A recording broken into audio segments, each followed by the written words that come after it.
रशीदी साहब जी, दामाद, पत्नी, भाई, बेटा, बेटी, क्या चल रहा है इस मदरसों में? अब जब चेक एंड बैलेंस होता है तो हाय तौबा मच जाती है कि मदरसों के साथ खिलवाड़ कर रहे हैं, अत्याचार कर रहे हैं मुस्लिमों के साथ। यहाँ तो चलाने वाला क्या कर रहा है मदरों के साथ?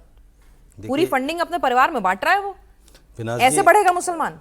फिनाज जी, एक तो मदरसों के साथ फंडेड मदरसे लगा लीजिए, क्योंकि ये फंडेड मदरसे हैं सरकार से, जिनको सरकार पूरी ग्रांट देती है। शिक्षक सरकार की मर्जी के होते हैं, एजुकेशन सरकार की मर्जी की होती है, और जितना भी इंफ्रास्ट्रक्चर होता है वहाँ पे वो सारा सरकार की मर्जी का होता है। अब सवाल ये है कि सरकारों की नज़र रहते हुए अगर इस तरह के घोटाले हो रहे हैं तो ये सवाल तो सरकार से बनना चाहिए कि भाई आप इन मदरसों को फंड कर रहे हो और ये मदरसे अपने फ़ंड को नाजायज़ तौर से इस्तेमाल कर रहे हैं। ये सवाल साजिद रशीदी से तो नहीं होना चाहिए, क्योंकि फंडेड मदरसे हैं। मैं ये कहना चाहता हूँ कि ये जितने भी फंडेड मदरसे हैं, इनमें इन्होंने तो एक मदरसे का नाम लिया, मेरी नज़र में तो सैकड़ों मदरसे हैं ऐसे जिनका नाम सिर्फ मदरसा है और वहाँ इमारत भी नहीं है। ऐसे भी हैं, उस जगह इमारत भी नहीं है, पढ़ना पढ़ाना लिखाना तो बहुत दूर की बात है।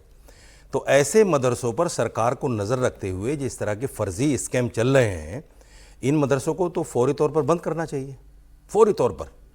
हम बिल्कुल हिमायत में नहीं है, सरकार का पैसा नाजायज़ तरीके से कोई लूटे, हम इसके फेवर में नहीं है, बिल्कुल होना चाहिए। मतलब जब ये मदरसे बंद होंगे तब कोई आप लोग, कोई किसी को ऐसा नहीं लगेगा, कोई सियासतदान नहीं कहेगा कि भाई देखिए मुसलमानों के हक और हुकूक के साथ खिलवाड़ किया जा रहा है, मुस्लिम बच्चों की तालीम, उनके धर्म के प्रचार प्रसार को रोका जा रहा है, संविधान के खिलाफ ये कार्रवाई? कोई नहीं कहेगा ना ऐसा?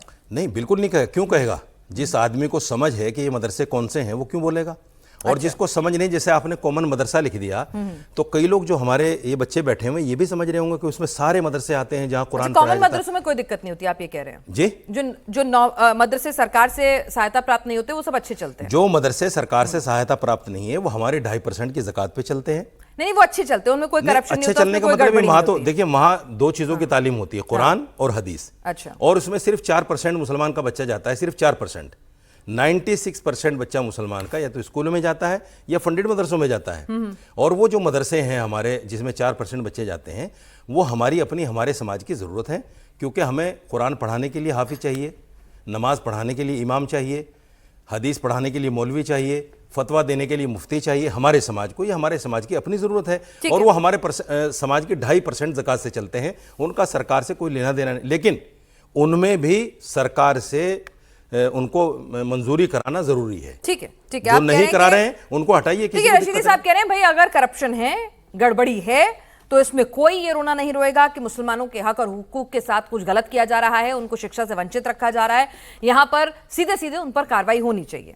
हमारे साथ फैज खान साहब भी हैं। फैज खान साहब, इतना आसान है? अभी तो रशीदी साहब बहुत अच्छे से बोल रहे हैं, लेकिन अगर इन तमाम मदरसों पे कल को कार्रवाई होनी शुरू हो जाए, इनको बंद करना शुरू कर दिया जाए, तो फिर सरकार पे सवाल नहीं उठाए जाएंगे? हम तो देखते हैं सियासतदान से लेकर सड़कों पर तमाम मुस्लिम नेता, धर्मगुरु आ जाते हैं कि भाई आप हमारे धर्म को हमें प्रैक्टिस नहीं करने दे रहे हैं, ढंग से उसका प्रचार प्रसार नहीं करने दे रहे हैं, उसकी शिक्षा नहीं करने दे रहे हैं।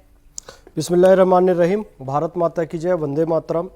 पिनाज जी, ये बहुत अच्छी बात है कि हम लोग लगातार राष्ट्रवादी मुसलमान इस मुद्दे को उठा रहे थे कि मदरसों का सुधार होना चाहिए, वक्फ का सुधार होना चाहिए, इंस्टेंट ट्रिपल तलाक ख़त्म होनी चाहिए, गौ रक्षा पे काम होना चाहिए, मुसलमानों की तालीम पे काम होना चाहिए। तो एक वो भी वक्त था जो तथाकथित धर्मनिरपेक्ष दल और ऐसे कट्टरपंथी मौलाना हमें काफिर कहते थे, मुनाफिक कहते थे, मुर्तद कहते थे, हिंदू हो गया है, बीजेपी आरएसएस का दलाल ये कहते थे। लेकिन हम अपने मिशन पर लगातार कायम रहे, तो अच्छी बात यह हुई कि अब तमाम कट्टरपंथी मौलाना भी इन सुधारों का स्वागत कर रहे हैं, भले शब्दों से कर रहे हैं। But I am agree with you कि जब सचमुच में इन पे कार्रवाई होगी, तब ये किस तरह का एटीट्यूड और कार्यविधि और भाषा शैली दिखाते हैं, यह सोचने वाली बात है। लेकिन हम हर पॉजिटिव चीज के साथ हैं। यदि ये तमाम मौलाना इस बात के सुधार की ओर आ रहे हैं कि जो सरकार से सहायता प्राप्त मदरसे हैं उनमें जो भी अनियमितता होती है तो उनकी सहायता भी बंद की जानी चाहिए, ऐसे मदरसों को भी समाप्त किया जाना चाहिए। और जो स्व-वित्तीय व्यवस्था से भी मदरसे चलते हैं, वो चलते तो इसी भारतवर्ष में है ना, वहां पर भी इस बात का ध्यान रखना चाहिए कि कोई भी राष्ट्र विरोधी गतिविधि या राष्ट्र विरोधी शिक्षा वहां ना दी जाए।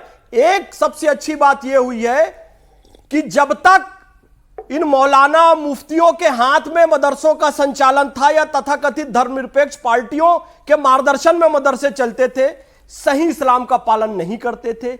जैसे ही मोदी जी, जैसे ही योगी जी सत्ता में आए तो इस्लाम मदरसे अपने सही स्वरूप में आया और मुसलमान आज सड़कों पर नमाज छोड़कर मस्जिदों में नमाज पढ़ रहे हैं, जो इस्लाम की सही शिक्षा है। इंस्टेंट ट्रिपल तलाक खत्म हुआ, जो इस्लाम का अंग नहीं था। इनके कारण वक्फ में सुधार मुस्लिम उलेमा मुफ्ती को करना चाहिए था, वो किया मोदी जी और योगी जी ने। मोदी जी योगी जी इस्लाम का सुधार करने आए हैं। योगी जी और मोदी जी अल्लाह के फरिश्ते हैं।